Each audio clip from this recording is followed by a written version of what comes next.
dear students, how are you? I hope all are you good. Welcome back to another class.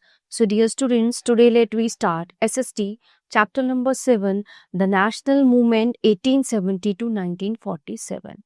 ठीक है, ये part है राष्ट्रीय आंदोलन के बारे में और 1857 का जो विद्रोह हुआ था, ठीक है, जो विद्रोह शुरू हुआ था भारत में, उसके बाद धीरे धीरे लोगों को समझ आने लगा, राजनीतिक तरीके से, आर्थिक तरीके से लोगों को जो है ये समझ आने लगा कि अंग्रेजों से आज़ाद होना बहुत ज़रूरी है। तो ये जो आंदोलन चला 1870 से लेके ये 15 अगस्त 1947 को मतलब 14 अगस्त 1947 को समाप्त हुआ और 15 अगस्त को हमारा देश आज़ाद हो गया था। ठीक है, तो इसमें बहुत सारे ऐसे फ्रीडम फाइटर्स थे जिन्होंने पार्टिसिपेट किया भारत को आज़ादी दिलाने के लिए, और लगातार इन आंदोलनों से क्या हुआ, अंग्रेजी सरकार को भारत छोड़ना पड़ा। तो आइए विस्तार से जानते हैं कि क्या हुआ इस आंदोलन में, किस किसने भाग लिया, कैसे अंग्रेजों का सामना किया। तो students, the revolt of 1857 was a prelude to the Indian national movement which prepared Indians to rise against the British unitedly. The second half of the 19th century saw the growth of national political consciousness in India. So the Indians realized the growth of British imperialism and started a long struggle for freedom. अब जैसे मैंने आपको बताया 1857 के विद्रोह के बाद लोगों को समझ आने लगा कि हमें इनसे आज़ाद होना बहुत ज़रूरी है, अपने भले के लिए, अपनी आर्थिक स्थिति को ठीक करने के लिए, अपनी राजनीतिक स्थिति को ठीक करने के लिए। ठीक है, तो वो एक मतलब विद्रोह बहुत ही सफल साबित हुआ जो 1857 का हुआ था। तो सफल इसलिए साबित हुआ क्योंकि तब से ये चिंगारी भड़की और हमारा 1947 तक ये जो है समाप्त हुई। They started developing a feeling of belonging to the nation, sharing a culture, history and common goals for the future. Later examine the causes behind this. तो उन्होंने जो है उनको ये एहसास होने लगा कि हमारे देश में जो है हमारे राष्ट्र का, हमारी संस्कृति का है ना उदय होना चाहिए। हमारा भारत देश है तो हमें इसके जो है इन जुल्म से, इन कैद से मुक्त होना चाहिए। तो क्या कारण हुए जो है इस आंदोलन के, आगे पढ़ते हैं। इकोनॉमिक एक्सप्लॉयटेशन, ठीक है, अब जब आर्थिक तरह से लोगों को तंग किया जाता था। The British, who initially came as traders, gradually established their monopoly over the economic resources of India. They turned India into a supplier of raw materials for the British industries. अब लोगों को समझ आने लगा कि कैसे जो है हमारी आर्थिक स्थिति खराब हो रही है, तो जो यहाँ से कच्चा माल तैयार होता है वो ब्रिटिश इंग्लैंड भेजते हैं, यूरोप भेजते हैं, उससे अपनी कमाई करते हैं और हमारा इससे नुकसान होता है। तो यहाँ पैसा कमा के, यहाँ व्यापार करके, तो जो अंग्रेज हैं वो बाहर इंग्लैंड में और यूरोप में अपना पैसा जो है भेजते थे। Talking of the Indians to their rich culture heritage. अब जो उनकी जो है जो उनकी रिच संस्कृति, विरासत थी, ठीक है ना, सोने की चिड़िया कहा जाता था देश को, तो जो उनकी रिच कल्चर था, विरासत थी, अब लोगों को समझ आने लगा और वो उसके प्रति जागरूक हो गए कि अरे ये तो गलत हो रहा है। तो Western scholars like Max Muller and William Jonas translated the Vedas, the Upanishad and other works of Indian literature into English. ठीक है, जो वेस्टर्न स्कॉलर्स थे वो जो है जो वेद और उपनिषद थे उनको जो हिंदी में थे उनको इंग्लिश में ट्रांसलेट करने लगे, हिंदी में संस्कृत में थे। And their research and writing made Indian aware of their great cultural heritage. तो वो किस लिए कि भारत के लोगों को जो है समझाना कि जो उनकी जो सांस्कृतिक विरासत है बहुत ही महान है। The work of the Theosophical Society, the Brahmo Samaj, the Arya Samaj and the Ramakrishna Mission awoke a feeling of pride in Indians. ठीक है, अब जो ये समाज, थियोसॉफिकल समाज, ब्रह्म समाज था, आर्य समाज के जो लोग थे, रामकृष्ण मिशन के जो लोग थे, तो उन्होंने लोगों को इस बारे में जागरूक करना शुरू किया कि हमारा जो भारत है वो बहुत ही महान है और हमें इस पर गर्व करना चाहिए। और मतलब कहने का मतलब ये था कि हमें इसे अंग्रेजों से मुक्ति दिलानी चाहिए। Political, administrative political, administrative and economic unification of the country. ठीक है, जो राजनीतिक प्रशासन था और जो आर्थिक हमारी स्थिति थी उसको लोग समझने लगे देश में। India was unified under British rule as one unit. तो जो हमारा भारत है वो जो अंग्रेजी शासन के अंडर में चल रहा था, वो अपना उन्होंने शासन जमा रखा था।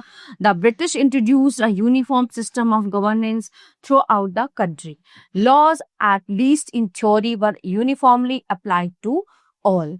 तो जो उनका शासन था, उन्होंने एक जो है गवर्नेंस, जो उनका सरकार थी, जो वो लोगों को, पूरे देश को एक ही उसमें चलाते थे। ठीक है, उनके अपने रूल होते थे, उनकी अपनी थ्योरीज होती थी, उसके अकॉर्डिंग वो इंडिया में जो है रूल फॉलो कर, मतलब रूल डिक्लेयर करते थे या लॉ वहां का बनाया हुआ था। The order to ensure efficient administration, the British introduced new means of transport and communication like the railways and the postal and telegraph system। ठीक है, अब जो एफिशिएंट जो प्रशासन था काफी था उनके पास, तो जो अंग्रेज थे उन्होंने नए ट्रांसपोर्ट के बारे में जो है बताया लोगों को, कम्युनिकेशन जैसे रेलवे, पोस्ट ऑफिस और टेलीग्राफ सिस्टम, इन सब चीजों के बारे में जो अंग्रेजों ने यहाँ पे उन्नति करना शुरू किया, मतलब भारत में ये बताया। So the codification of laws brought about a uniform law code across most of India. So the uniformity to turn also resulted in unification of the people of India. As they all grown under the British, they united against them. अब वो लोग जो है अंग्रेजों के under में, मतलब सारा शासन चल रहा था उनके अंडर में ही वो ग्रो कर रहे थे, लेकिन धीरे धीरे वो सब जो है यूनिटी उनमें हुई, एकता हुई, अंग्रेजों के खिलाफ होनी शुरू हो गई। स्प्रेड ऑफ मॉडर्न एजुकेशन, यानी कि जो आधुनिक शिक्षा प्रणाली थी उसका फैलना। सो the British had introduced English education in India as they wanted to prepare a class of Indians who would support them in their policies and also help the British at lower levels of administration। ठीक है, अब जो अंग्रेजी सरकार थी, जो अंग्रेज थे, उन्होंने जो इंग्लिश का जो एजुकेशन है, अंग्रेजी की जो शिक्षा है, उसको पूरे भारत में फैलाना चाहा। पिछले पार्ट में हमने पढ़ा था क्यों फैलाना चाहा, क्योंकि जो उनके ऑफिसेज होते थे, जो अंग्रेजी मतलब जो लोग थे उनके पास, वो सफिशिएंट नहीं थे काम करने के लिए। तो उन्होंने ये सोचा कि अंग्रेजी शिक्षा को बढ़ावा दिया जाए, यहाँ के लोग अंग्रेजी पढ़ेंगे तो हमें सहूलियत होगी, उनको हम हमारे जो कार्यालय हैं, ठीक है, जो ऑफिस हैं, जो क्लर्क है, कर्मचारी है, उनकी पोस्ट पे हम उनको अपने ऑफिस में रख लेंगे। तो ये इनका मोटिव था अंग्रेजी शिक्षा को बढ़ावा देने का भारत में। But the spread of modern education had a reverse effect. लेकिन ये जो मॉडर्न एजुकेशन, जो आधुनिक शिक्षा प्रणाली था, वो उन पे बैकफायर हुई, उल्टा। क्योंकि जब आप ये सोचिए कि जब एक इंसान अनपढ़ होता है, उसको ज्ञान नहीं होता, ठीक है, कोई जानकारी नहीं होती, नॉलेज नहीं होती है, तो उसको कोई भी बेवकूफ बना सकता है।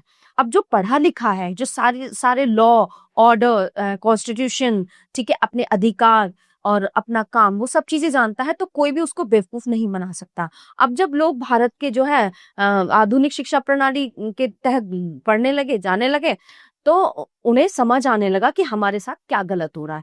तो ये जो डिसीजन था अंग्रेजों का, ये उन्हीं पे बैकफायर हो गया। The introduction of modern education in India open the floodgates of liberal European thought. Modern education became the medium for modern ideas as well as the mode of communication between educated Indians belonging to different linguistic regions of the country. ठीक है, अब जो आधुनिक शिक्षा प्रणाली थी, अब उस यूरोपियन थॉट, ठीक है, जो है मतलब लोगों के अंदर थॉट्स आने लगे अलग अलग, और उसके शुरू होने से जो लोगों के दिमाग में मॉडर्न आइडिया, आधुनिक विचार आने लगे, है ना। जो उनका कम्युनिकेशन होता था भारतीयों का, लिंग्विस्टिक मतलब कंट्री, अब लिंग्विस्टिक हो गया, हिंदी भी हो गया, अंग्रेजी भी हो गया, तो उन्हें दोनों तरह की बातें समझ में आने लगी, तो ये उन्हें फायदा हुआ। ठीक है, रोल ऑफ द प्रेस, तो जो हमारा प्रेस होता है ना, जो हमारे अखबार होते हैं, जो समाचार पत्र छपते हैं, जहाँ पे प्रिंटिंग प्रेस जो होता है, उनका मुख्य रोल था। The Indian press played a extremely important role in strengthening national consciousness. ठीक है, तो आपने देखा होगा, अगर किसी को कुछ एकजुट होके या सरकार को कुछ करना होता है, तो उसको जो है न्यूज़पेपर में निकलवा देते हैं, है ना। तो उससे क्या होता है, सारी जनता जो है, जो पब्लिक है, वो अवेयर हो जाती है उस चीज को लेके। तो जो न्यूज़पेपर छपते थे, उनका सबसे अहम रोल था इस चीज में, ये आंदोलन शुरू करने में। तो उससे क्या हुआ, हमारे भारत के लोगों में यूनिटी हो गई। A major factor responsible for the rise of nationalism was the growth of vernacular, i.e., regional language, journalism, and literature. So, the regional press was able to reach a far greater audience with its revolutionary ideas than the English languages paper. तो जो Hindi paper छपते थे, वो सफल हुए इस काम में, लोगों तक घर घर पहुंचने लगे अखबार, और उनको समझ आने लगा। The works of scholars and writers like Bankim Chandra Chatterjee, okay. The work of scholars and writers like Bankim Chandra Chatterjee, Rabindranath Tagore, okay, Subramania Bharati, Bhartendu Harishchandra, and others were also important in arousing national consciousness. तो जो हमारे विद्वान थे ना, रविन्द्रनाथ टैगोर और बंकिम चंद्र चटर्जी, हरिश्चंद्र, इनका अहम role रहा लोगों को अपनी राष्ट्रीयता के बारे में जागरूक करने का। ठीक है। Nationalist literature in the form of novels, poetry and essay also played a significant role in generating feelings of patriotism and nationalism amongst the people of India. तो जो भारतीय जो साहित्य था ना, उसका सबसे अहम रोल था। कविताएं हो गई, लेख हो गए, ठीक है, नॉवेल्स हो गए और ऐसे हो गए, इनका सबसे अहम रोल था भारत को एक जागरूक देश बनाने का। ठीक है। अब foundation of the national Congress. अब नेशनल कांग्रेस जो वो थी, सरकार या समिति समझ लिए, उसके फाउंडर है ना, वो कैसे मतलब बनी। The formation of various political association in different parts of the country prepared the ground for the foundation of the Indian National Congress by Allan Octavian Hume, a retired English civil servant, in 1885।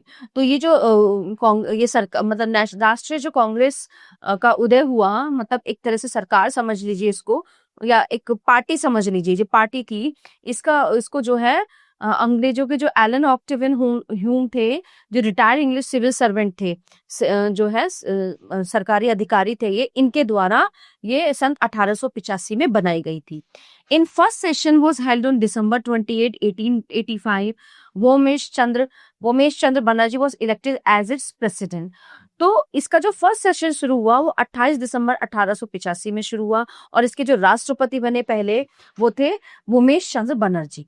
ठीक है, वो लोगों द्वारा चुने गए। It was attended by 72 delegates from all over the country. They included such eminent leaders as Womesh Chandra Banerjee. तो 72 जो सदस्य थे इसमें नियुक्त किए गए। ठीक है, वोमेश चंद्र बनर्जी, दादा भाई नौरोजी, फिरोज शाह मेहता, बदरुद्दीन त्याबजी, सुब्रमण्यम अय्यर, दिनशाह वचा, काशीनाथ त्रिंबक, तेलंपी आनंदा, चालू एम जो है, Veera Raghavacharya, Gopal Ganesh Agarkar, G Subramania Iyer, N G Chandavarkar and Rahimtulla Sayani. तो इनके अलावा और भी लोग थे। So the moderate ways of the early years. ठीक है, जो साल थे शुरू के, उनको कैसे मॉडरेट किया गया। So, in the first 20 years, 1885 to 1905, the Congress acted moderately in its objectives and methods. So, the moderate leaders felt that the British had respect for the ideals of freedom and justice, and so they would accept the just demand of Indians. So, they tried to make the government aware of the feelings of the Indians.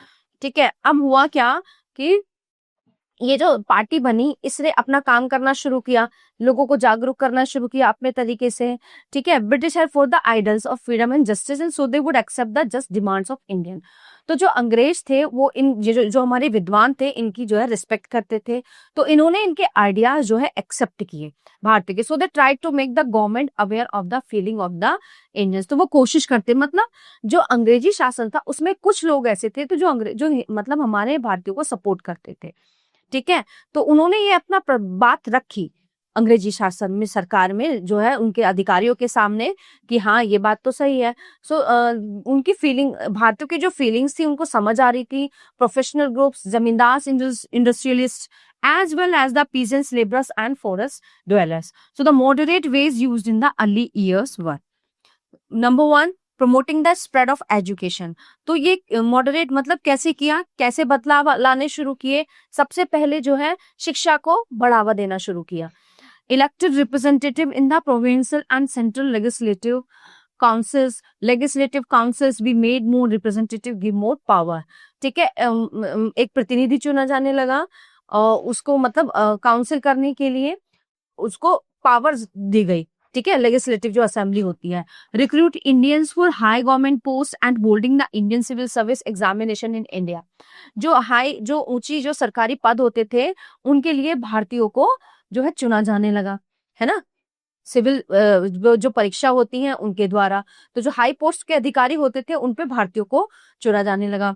Reduction in revenue tax and more funds for irrigation.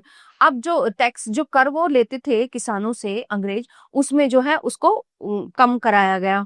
Changes in economic policies of the government to encourage growth of Indian industries. अब जो economic policy जो उनकी आर्थिक जो नीति होती थी उसमें बदलाव लाया गया। ठीक है, जो भारत की जो उद्योग थे उनको बढ़ावा दिया जाने लगा। Freedom of speech and expression, यानी कि अपने विचार और मत रखने की आजादी होती थी कि सभी अपने विचार रख सकें। Treatment of Indian labours abroad the careful.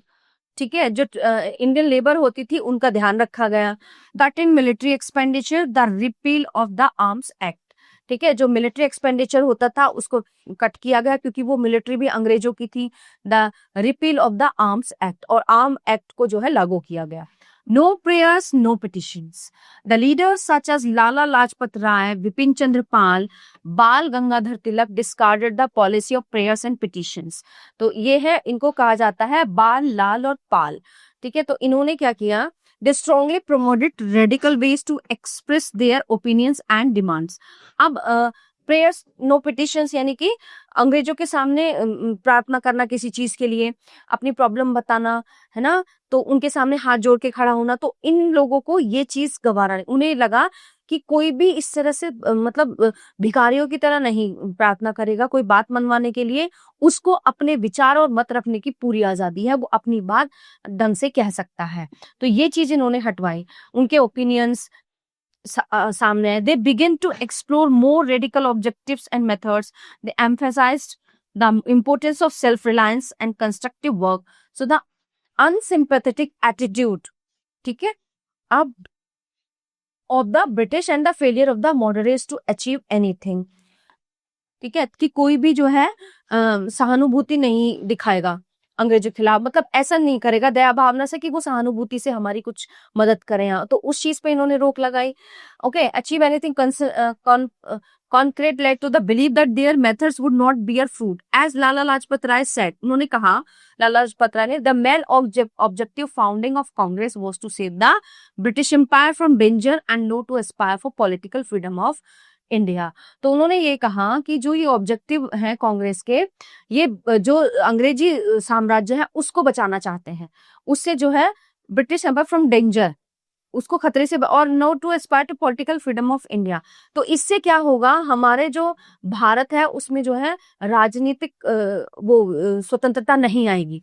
इस तरह से तो हम अंग्रेजों को ही बढ़ावा देंगे ना, उनको ही खतरे से बचाएंगे। तो हमें ये करना है ताकि जो आर्थिक मतलब जो राजनीतिक वो है स्वतंत्रता, वो हमें मिले और हम अपने भारत को सुचारू रूप से चला सकें। These leaders seeking more radical objective and ways were known as the radicals. So they argued that people must rally on their own strength, not on the so-called good intentions of the government. People must fight for Swaraj. Swaraj यानी कि हमारा जो राज है, स्वराज्य कह लीजिए, स्वराज। तो लोग जो है किसके लिए लड़ने लगे, स्वराज, ठीक है ना, कि स्वराज हमारा जन्म सिद्ध अधिकार है। जब हम यहाँ के लोग हैं तो इस भारत पे हमारा ही राज होना चाहिए। ठीक है, Tilak raise the slogan freedom is my birthright and I shall have it, यानी कि स्वतंत्रता हमारा जन्म सिद्ध अधिकार है और इसको हम लेके रहेंगे। He edited the Kesari, a Marathi newspaper which became one of the strongest critics of British rule। तो ये उनका जो है edited the Kesari, a Marathi newspaper। तो जो मराठी अखबार होता था उसमें उन्होंने ये स्लोगन छपवा दिया जो अंग्रेजी शासन के खिलाफ उन्होंने लिखा। Partition of Bengal 1905। पार्टीशन यानी कि बंगाल का वो होना, पार्टीशन होना उसका अलग होना 1905 में। Bengal was the biggest province of India and it comprised parts of modern day Bihar and Odisha apart from the rule of modern day West Bengal and Bangladesh। ठीक है, तो सबसे पहले जो है बंगाल की तरफ रुख किया गया, तो province India and it modern day जो आज के समय में बिहार और उड़ीसा, मतलब उनको अलग किया गया, apart from the rule of modern day West Bengal and Bangladesh. So on 16 October 1905 Lord Curzon the viceroy order the partition of Bengal. तो जो वायसराय थे लॉर्ड क्रूजन, उन्होंने 16 अक्टूबर 1905 को बंगाल को जो है उसका पार्टीशन कर दिया था, उसको अलग कर दिया था। So he claim that this was necessary to improve the administrative efficiency of the province. तो उन्होंने कहा कि ये बहुत जरूरी है प्रशासन के लिए। So however the real reason for this move was to crush the nationalist movement in Bengal. तो उनका मेन उद्देश्य ये था कि जो ये राष्ट्रीय आंदोलन है वो वहां तक ना पहुंचे बंगाल तक, इसीलिए उन्होंने उसको अलग कर दिया। It was part of the divide and rule policy कि फूट डालो और राज करो। तो इनकी जो ये नीति थी, क्या नीति शुरू की इन्होंने फिर कि फूट डालो और राज करो, उनको अलग करके। Okay, so the British East Bengal had a large population of Muslims while West Bengal was inhabited mainly by Hindus. अब जो ईस्ट बंगाल था उसमें मुस्लिम्स की जो जनसंख्या थी वो ज्यादा थी, मतलब उन्होंने हिंदू मुस्लिम करना शुरू कर दिया, हिंदू को अलग कर दिया, मुस्लिम्स को अलग कर दिया कि फूट डालो इनमें और राज करो। The purpose of partition was also to break the injustice unity because in spite of the religious differences both the communities were united by the common language Bengali. So the move by the British was strongly opposed by the people as well as the nationalist leaders of Bengal. तो ये जो partition था ये वहां के जो नेता थे, जो राष्ट्रीय नेता थे, उनके खिलाफ उन्होंने किया था जानबूझ के प्लानिंग से। स्वदेशी एंड बॉयकॉट। अब स्वदेशी और बायकॉट का मतलब है कि अंग्रेजों ने यहाँ पे अपनी मशीनें लगाई, यहाँ से मतलब पहले यहाँ पे हाथ से कपड़े बुने जाते थे, हथकरघा होता था उससे, तो उन्होंने अपनी मशीनें बनाई, लोगों के काम छीन लिए, मशीनों से यहाँ कम मतलब सस्ते दामों में कपड़े बिकने लगे, बनने लगे। तो पहले तो धोती कुर्ता होता था हमारा, तो फिर अगला जो आंदोलन चला वो था कि अपना जो वेशभूषा है उसको अपनाओ और जो विदेशी जो वेशभूषा है उसको बॉयकॉट करो। तो आइए पढ़ते हैं इसके बारे में। The partition of Bengal give rise to two new methods. अब जो बंगाल का जो उन्होंने पार्टीशन किया, जो उसको अलग किया, उससे एक नया तरीका उदय हुआ। क्या हुआ कि of struggle swadeshi and boycott, कि अपना देश है और बायकॉट करने का। Swadeshi literally means of one's own country. It was aimed to population goods manufactured in India so that Indian industries could prosper.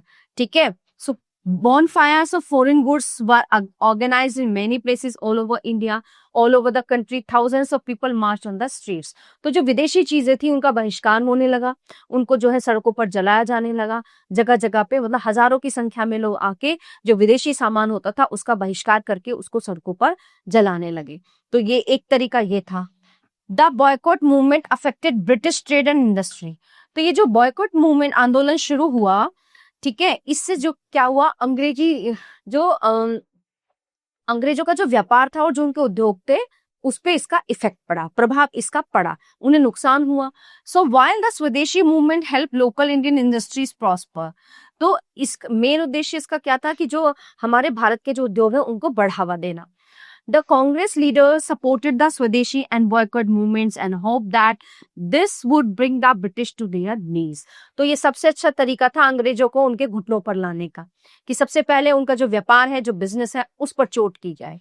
So mass mobilization and boycott of British, यानी कि आम जनता का आम जो चीजें थी उनका उदय होना, और ब्रिटिश इंस्टीट्यूशंस एंड गुड्स वो being advocated by radicals as tools for fighting British rule. ठीक है, अब जो उनकी बनाई हुई चीजें थी, कुछ चीजें ऐसी थी जो अंग्रेजों के खिलाफ ही, उसके शासन के खिलाफ ही इंडियन यूज करने लगे, प्रयोग करने लगे. Main events: Muslim league and Surat split. Through partition of Bengal, the British sowed the seeds of communalism. They encouraged the Muslims to form a separate party and fight through separate electorates. The Muslims thought that they might lose their identity if they joined the Congress in 1906.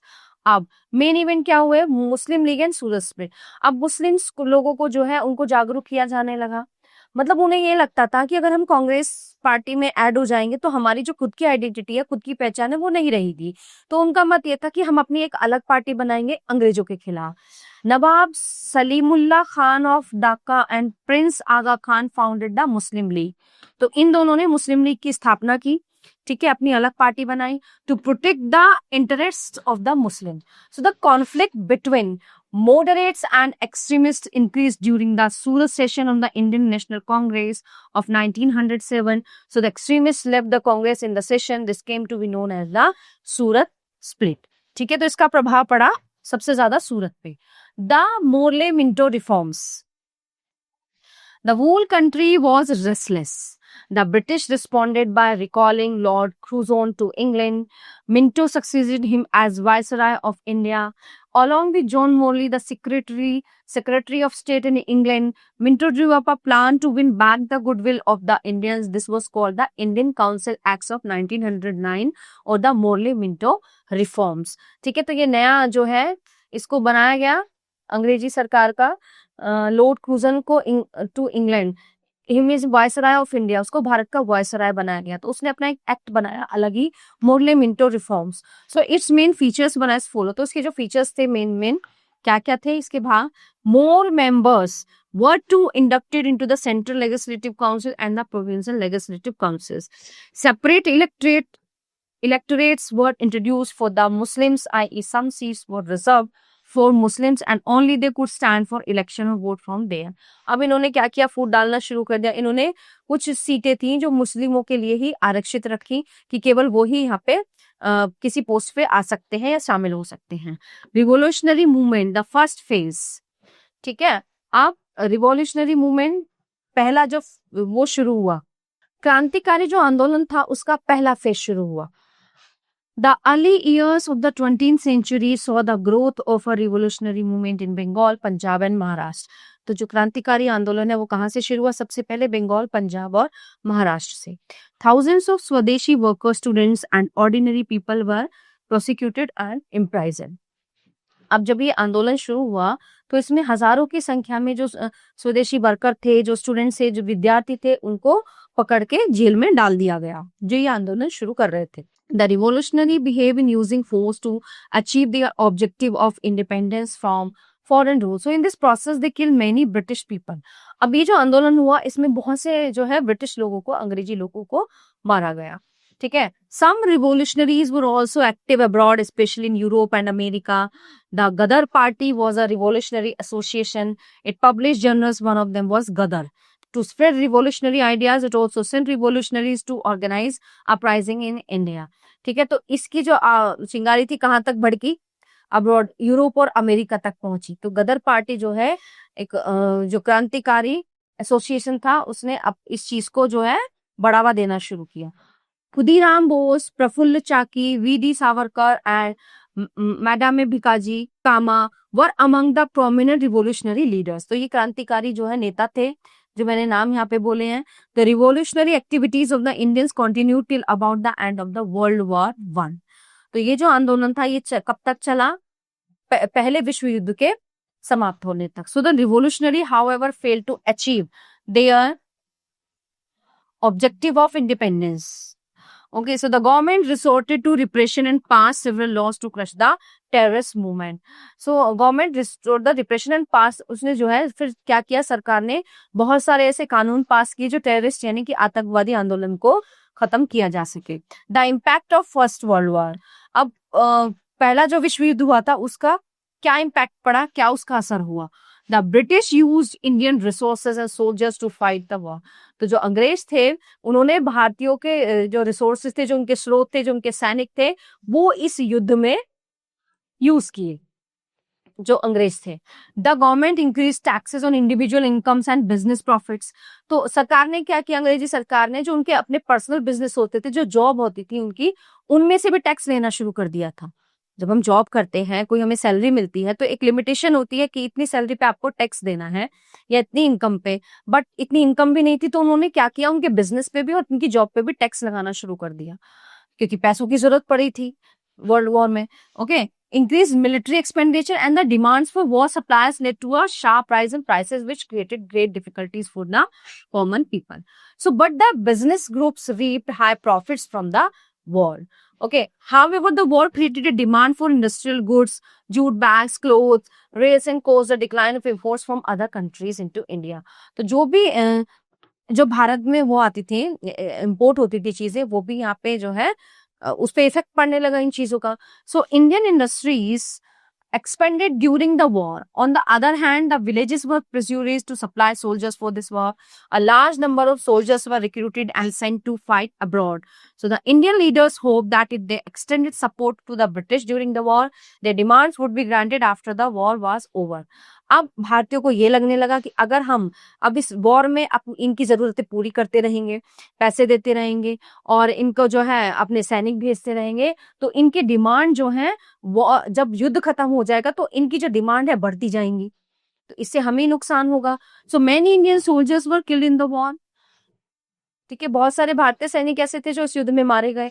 Many returned after the war. They had now completely understood the ways in which the people of Asia and Africa were being exploited. So they had now a desire to oppose colonial rule in India. ठीक है, अब इन्होंने decide किया कि colonial जो शासन है वो यहाँ पे चलेगा अलग अलग. And further more in 1917 there was a revolution in Russia. News about peasants and worker struggles and ideas of socialism circulated widely, inspiring Indian nationalists. So meanwhile, the home rule movement began, which was led by Tilak. It spread all over India, demanding self-government. In the face of Indian national movement gaining strength, the British Secretary of State announced in 1970 that their aim was to gradually develop self-governing institutions that created great hope among the Indians. However, the Montagu Chelmsford reforms of 1919 proved to be disappointment. The mass movement, मतलब mass movement होता है जो आम लोग होते हैं, जो साधारण लोग होते हैं, उनका आंदोलन. After 1919, the struggle against British rule gradually became a mass movement involving peasants, tribals, students and women in large numbers and occasionally factory workers as well. अभी जो mass movement था, जो मतलब एक तो होता है जिसमें नेता होते हैं, ठीक है, लीडर्स होते हैं, फ्रीडम फाइटर्स होते हैं, विद्वान होते हैं, सेना होती है. ये मास मूवमेंट था जिसमें जो साधारण लोग थे, जिसमें मजदूर थे, कारीगर थे, विद्यार्थी थे, औरतें थी, महिलाएं, मतलब सभी ने इस आंदोलन में भाग लिया अंग्रेजों के खिलाफ. Okay, and certain business groups to begin to actively support their Congress in the 1920s. It was in these circumstances that Mahatma Gandhi emerged as a mass leader. तो महात्मा गांधी जो है एक उनके नेता बने. The Gandhi and era 1915 to 47. अब गांधी जी का योगदान 1915 से लेकर 1947 तक क्या रहा, उनका समय काल. The most influential personality who shaped the course and character of the nationalist movement was Mahatma Gandhi. तो इसमें जो है इस आंदोलन में आज देश आजाद होने तक जो महात्मा गांधी का रोल है वो सबसे अहम बताया गया है. इनका जन्म जो है पोरबंदर गुजरात में हुआ था 1869 में. He had studied law in England and spent his early years as a lawyer in South Africa. इन्होंने इंग्लैंड से शिक्षा प्राप्त करके जो है शुरू के कुछ सालों में साउथ अफ्रीका में इन्होंने वकील बन रहे. During his stay here, he fought against the oppression of the white rulers against the Indians living there. During this struggle, he evolved the concept of satyagraha or non-violent struggle against oppression. It was based on truth or satya and non-violence or ahimsa. अब उन्होंने देखा, मतलब जब देखा कि अंग्रेजों के जुर्म जो है बढ़ते जा रहे हैं, उन्होंने एक आंदोलन शुरू किया अंग्रेजों के खिलाफ कि काले गोरे का भी बहुत भेदभाव होता था. उन्होंने दो जो है उनके कॉन्सेप्ट थे, एक तो सत्याग्रह यानी कि सत्य की राह पर चलो, नॉन वायलेंट यानी कि अहिंसा. ठीक है, अहिंसा मतलब अहिंसा मत करो, मारकाट मत करो, ये उनके दो कॉन्सेप्ट थे. Gandhi ji return to India 1915 at the age of 46. तो 1915 में जो है 46 की उम्र में वो भारत वापस आए. By now he had earned great respect and popularity both at national and international levels. In his initial years, he traveled throughout the country to understand the people, their state of affairs, and their needs. In 1916, he founded the Sabarmati Ashram in Gujarat and opened it for people for all caste. अब वो जो है राष्ट्र में भी राष्ट्रीय और अंतर्राष्ट्रीय दोनों ही मतलब उस तरीके से लोकप्रिय नेता थे, मतलब बहुत ही सबके लोकप्रिय थे, बाहर फॉरेन में भी और यहाँ भी। और उन्होंने जो है इंडिया आकर जगह जगह घूम घूम कर सारी चीजों का निरीक्षण किया, स्थितियों को समझा कि कहाँ पे क्या क्या होता है या क्या करना है। ओके, उन्होंने जो है गुजरात में साबरमती आश्रम खोला सभी जाति के लोगों के लिए, क्योंकि कास्ट सिस्टम्स वो नहीं मानते थे। He encourage people to use of swadeshi goods and popularise the use of charkha and khadi. तो उन्होंने लोगों को एनकरेज किया, लोगों को बढ़ावा दिया कि स्वदेशी अपनाओ, अपने देश की बनी हुई चीजें अपनाओ। ठीक है, चरखा क्या होता है? चरखा होता है सूत काटने के लिए, सूत कॉटन होता है, उससे धागा बनता है, फिर उससे कपड़े बनते हैं। तो उन्होंने चरखा और खादी को प्रमोट किया। He took up the cause of the indigo planters in Champaran in Bihar in 1970। उन्होंने जो है जो नील की जो खेती है उसके जो है कारण जाने 1917 में, and force the government to make inquiries into the injustice done to them. In 1918, he fought for the textile workers in Ahmedabad and then for the peasants in Kheda, Gujarat. By 1919, Gandhi ji had become the most popular leader in India. So, 1919 में गांधी जी जो है जो देश के सबसे प्रसिद्ध नेता बने. Due to his efforts, the common people for the first time became involved in the national movement.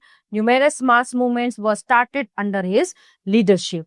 ठीक है, तो उनके अंडर में जो है जो साधारण लोग थे, पहली बार इस जो राष्ट्रीय आंदोलन था, जो साधारण लोग थे उन्होंने राष्ट्रीय आंदोलन में पहली बार भाग लिया था उनकी लीडरशिप के अंदर। द रॉलेट एक्ट, अब बात करते हैं रॉलेट एक्ट की। ये होता क्या है? The 1919 the British passed the Rowlatt Act. It allowed the government to arrest political activities.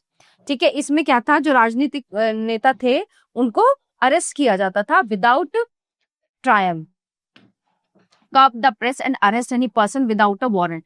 Intense allegations were carried out against the act.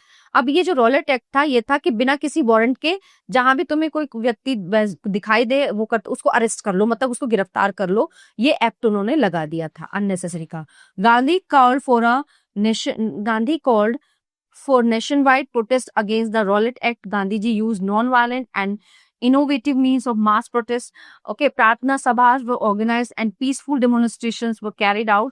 सत्याग्रह सभा were organized in many parts of the country to mobilize people. अब ये जो act लगा इसको गांधी जी ने इसका विरोध किया।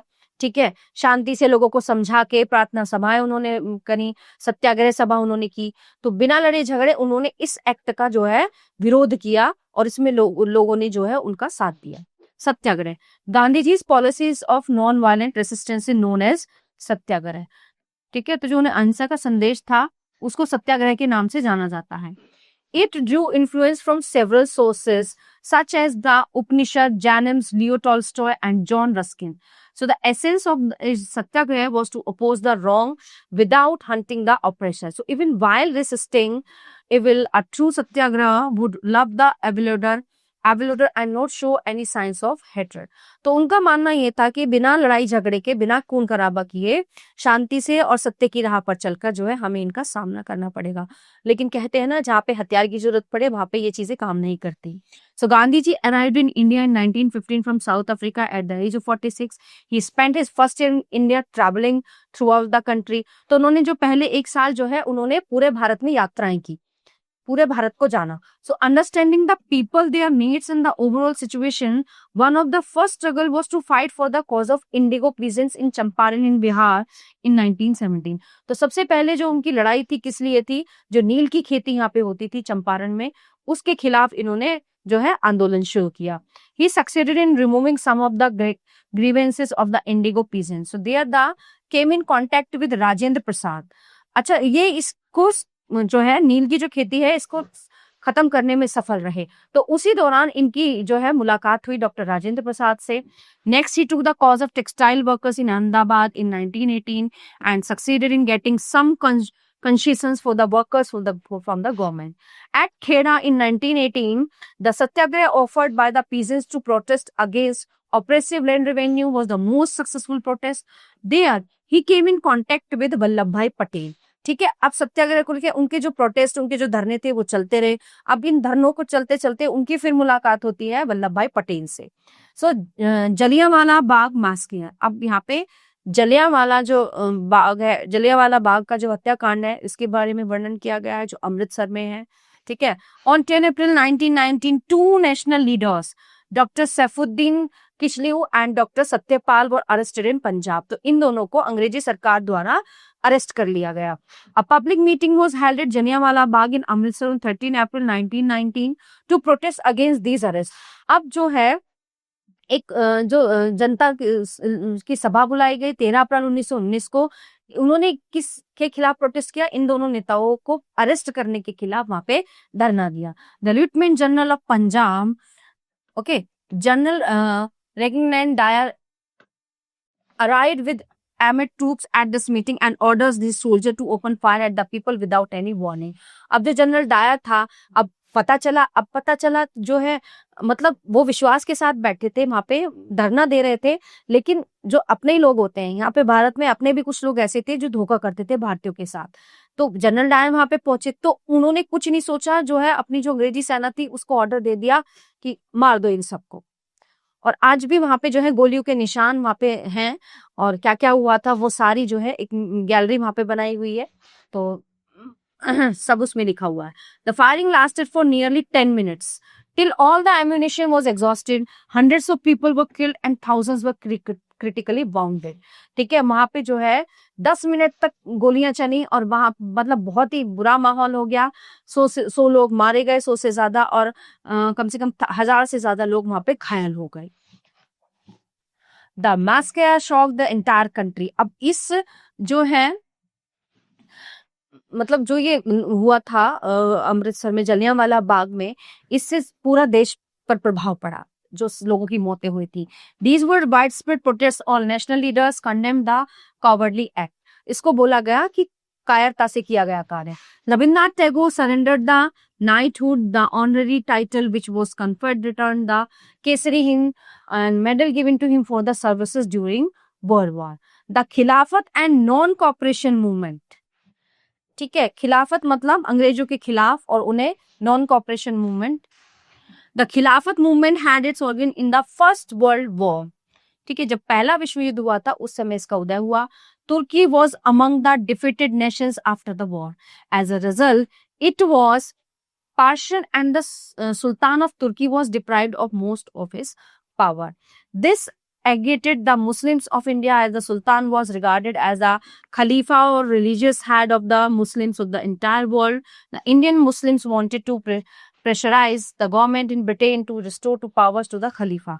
Thus, the Khilafat movement was launched in, जो खिलाफत आंदोलन था वो 1920 by two brothers, दो भाइयों ने इसको शुरू किया था, Mohammad Ali and Shaukat Ali. They were supported by Maulana Azad, Hasrat Mohammadi and हाकिम अजमल खान। तो उन्हें किस किस का सहयोग मिला था? मौलाना हजरत और हसरत मोहानी और हाकिम अजमल का। Gandhi and many other Congress leaders views the Khilafat एग्रीगेशन as a golden opportunity for bringing the Hindus and the Muslims together on the national front, decide to support it. अब ये जो खिलाफत आंदोलन चला, गांधी जी के लिए सबसे, मतलब गांधी जी ने सोचा कि बहुत अच्छा साबित होगा, इस आंदोलन के चलते जो है हिंदू मुस्लिम एक हो जाएंगे। जो पार्टीशन जो इनके बीच हुआ है, ये इस आंदोलन से एक हो जाएंगे कि हिंदुओं को भी इसमें शामिल कर लिया जाए। In June 1920, an all-party conference met at Allahabad and adopted a program of boycott of schools, colleges, and law courts. The Khilafat Committee launched a non-cooperation movement too on August 31, 1920. Thus, the demands of the Khilafat Committee and the Congress were merged into one, and the non-cooperation movement was led by Gandhi to get those demands fulfilled. तो जो अंग्रेजों के द्वारा बनाए हुए जो school colleges थे उनको बॉयकॉट किया जाने लगा, जो उनकी वो थे अदालत, कानूनी अदालत थी, उनको बॉयकॉट किया जाने लगा। तो इसमें मेन उद्देश्य ये था कि जो भी एजुकेशन जो प्रणाली है उसको बॉयकॉट किया जाए, जो अंग्रेजी सरकार द्वारा बनाई गई है। Widespread participation of the people from all communities and classes in rural and urban areas took part in the non-cooperation movement। तो जितने भी गांव कस्बों के लोग थे सबने इस जो है आंदोलन में भाग लिया। Large parts of the country were on the brink of a powerful revolt. ठीक है, अब जो है मतलब भारत का बहुत बड़ा भाग जो है ये एक शक्तिशाली जो है आंदोलन यहाँ पे, मतलब एक शक्तिशाली विद्रोह शुरू हो गया, क्योंकि सब जगह के लोगों ने पार्टिसिपेट करना शुरू कर दिया, इसमें इन्वॉल्व हो गए. Mostly people resisted British rule non violently. In some cases people interpreted Gandhiji's call in their own manner. People thought of Gandhiji as a kind of Messiah, as someone who could help them overcome their misery and poverty. Gandhiji wished to build class unity, not class conflicts. Yet peasants and peasant could imagine that he would help them in their fight against zamindars and agricultural laborers. So believed that he would provide them land in many forest villages. Okay, peasants proclaimed Swaraj and believed that Gandhi Raj was about to be established. Actually, there was a wide effect of Gandhiji's look as a Mahatma, a sage clad in half dhoti and चद्दर. ठीक है, वो केवल धोती और चद्दर पहनते थे, तो उनको लोग महात्मा ही समझते थे. Using Gandhiji's name, peasants and tribals undertook actions that did not conform to Gandhian ideals. People named their movements to local grievances. For example, in Assam, tea garden laborers shouting Gandhi Maharaj की जय. तो जो आसाम के चाय के बागानों में जो लोग थे, जो वहां के मजदूर थे, वो उनको कहते थे गांधी महाराज की जय. Demanded a big increase in their wages. In Punjab the Akali agitation of the Sikhs sought to remove corrupt mahant जो होते थे, जो भ्रष्ट महंत होते थे, उनको हटाया गया वहां से. Religious functioning of Sikh gurdwara supported by the British in Kheda Gujarat. Patidar peasants organised non-violent campaigns against the high-end revenue demand of the British. So, in the Guntur district of Andhra Pradesh, tribals and poor peasants staged a number of forest satyagrahas, sometimes sending their cattle into forest without paying grazing fee. Ahimsa, non-violence, the basis of struggle.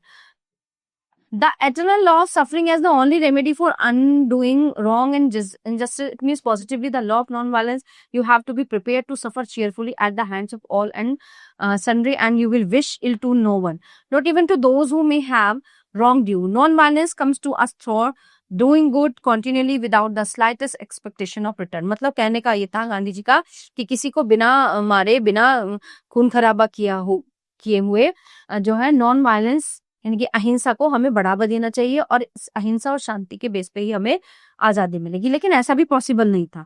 अगर ऐसा होता तो जो हमारे चंद्रशेखर आजाद, भगत सिंह, गोपाल कृष्ण गोखले ये सब थे, इनको लड़ने की जरूरत क्या पड़ती अंग्रेजों से. तो कई बार ऐसा होता है कि शांति से भी तो कुछ कार्य नहीं होते ना. द चौरी चौरा कांड, Chauri Chaura incident. While the non-cooperation movement was still going strong, an incident took place at Chauri Chaura in Uttar Pradesh. In February 1992, the police opened fire on a group of peaceful demonstrators. They sparked a violent protest. Peasants torched a police station and 22 policemen were killed in the incident. As Gandhiji was against violent protests, so he called off the non-cooperation movement. अब हुआ क्या भाई, जब मतलब चोरा चोरी कांड ये हुआ कि फरवरी 1922 को ये यहाँ पे जो है इसको बनाया गया, and the fire on a group of peaceful demonstrators. तो जो शांति से वो कर रहे थे, धरना दे रहे थे, उन पे जो है उनको आग से जलाने का वो किया गया. ठीक है, टॉर्च पुलिस स्टेशन, जो पीजेंट्स थे एंड 22 पुलिसमैन वो किल्ड इन द इंसिडेंट. और जो 22 पुलिसमैन थे, पुलिस के आदमी थे, वो इस चोरी चोरा कांड में मारे गए. जो स्वराज पार्टी, स्वराज मतलब ये एक स्वराज वो थी पार्टी, स्वराज मतलब अपना राज. 1923 after the withdrawal of the non corporation movement, the Congress broke up into two main groups. अब जो कांग्रेस की पार्टी थी वो दो समूह में बट गई. One group led by CR Das and Chittaranjan Das and Motilal Nehru from the Swaraj party. ठीक है, अब इन दोनों ने इस पार्टी की कमान संभाली, वो बट गई थी. The party decided to fight election और obstruct the function of legislative council by a policy. तो इस पार्टी ने निर्णय किया कि ये जो है अब इलेक्शन लड़ेंगे, यानी चुनाव लड़ेंगे. ठीक है, of uniform, continuous and consistent obstruction. In the election of 1923, the Swarajis secured an absolute majority in Bengal and central provinces, and by their actions made it impossible for ministers to function. The Simon Commission. Simon कहा जाता था अंग्रेजों को, Simon go back, वापस जाओ. In November 1927, the British government appointed the Simon Commission under the chairmanship of the Sir John Simon. ठीक है, अब सर जॉन साइमन के अंदर उन्होंने कमेटी नियुक्त की. ठीक है, साइमन कमीशन करके. और उसकी चेयरमैनशिप दी जॉन साइमन को। The commission was to inquire into the working of the Government of India Act of 1919 and suggested new reforms. The Indians were dissatisfied with this commission, firstly because it had no Indian member. All the 7 members were the British.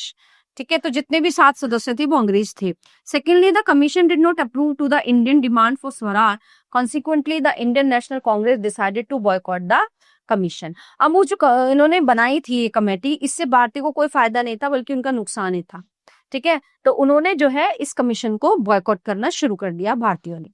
When it arrived in India on 4 February 1928 was greeted by an all India huddle. Slogans of Simon Go Back were raised all over the country and there were public demonstration against it.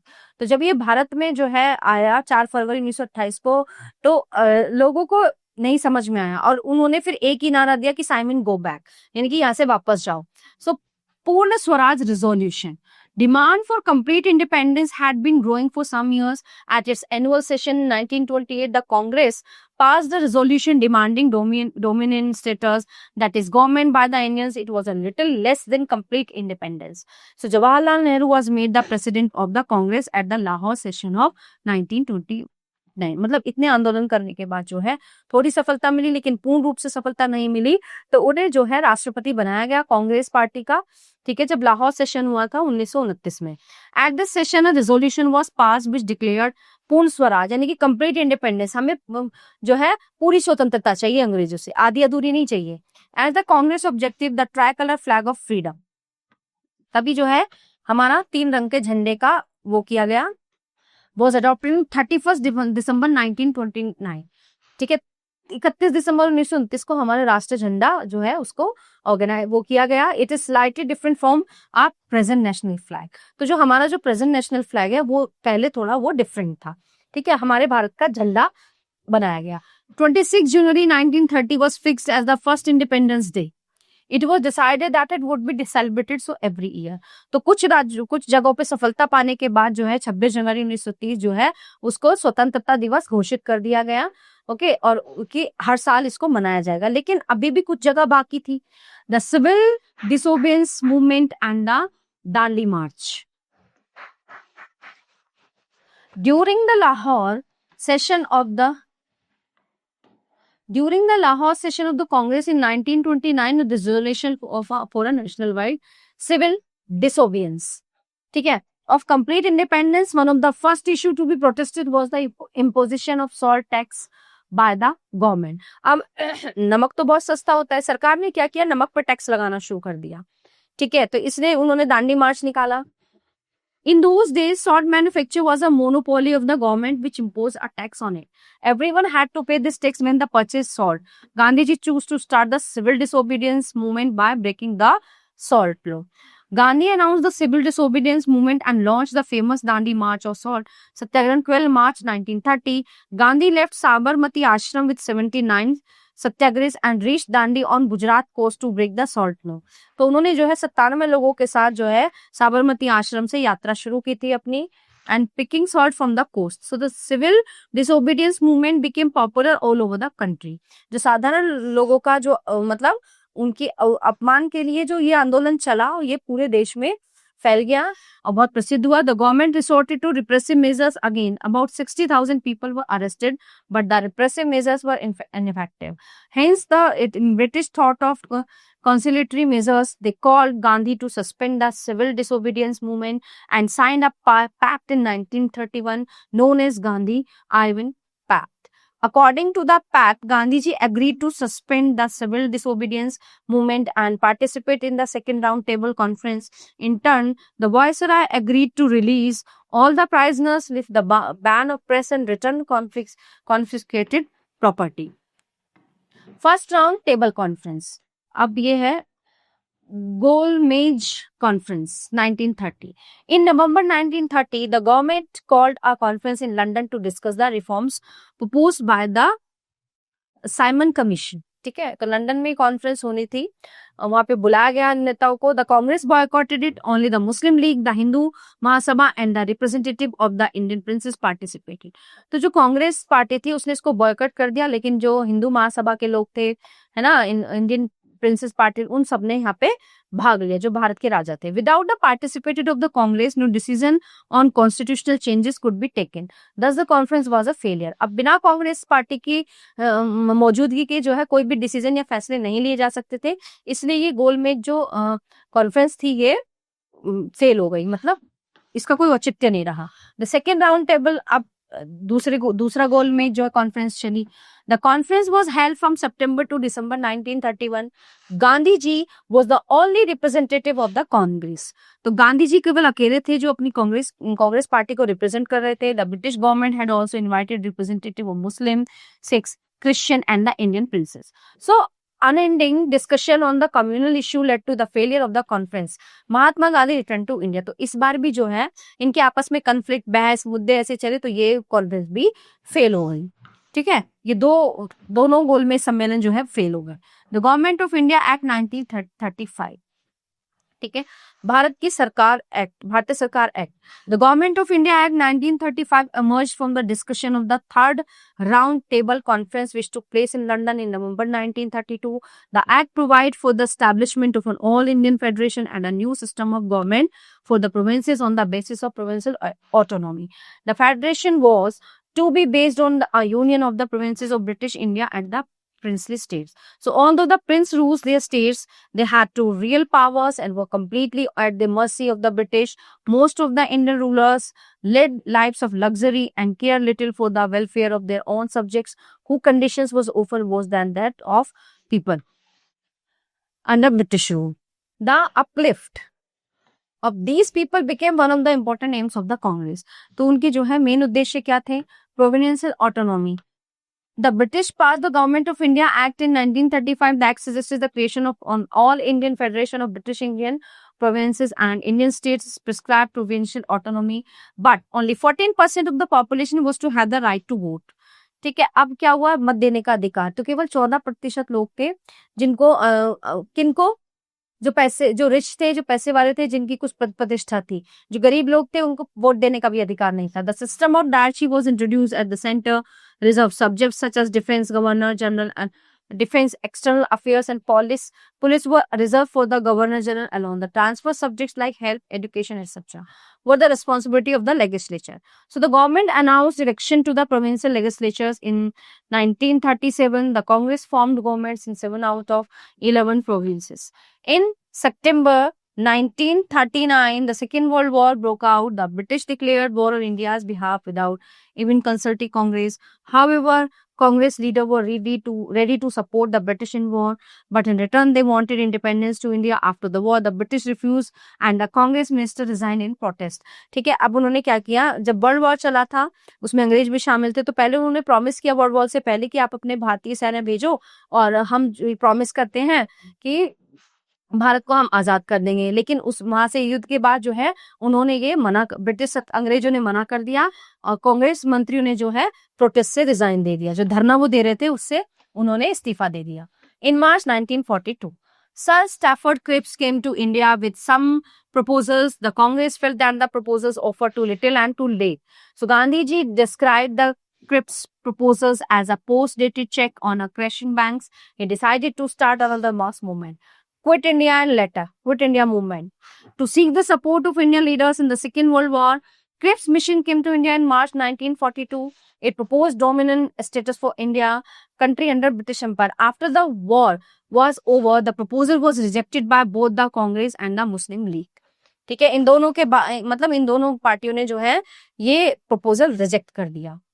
ठीक है, on 8 August 1942, the All India Congress Committee passed the Quit India, Bharat छोड़ो आंदोलन, ठीक है, resolution and decided to launch the third mass movement against the British.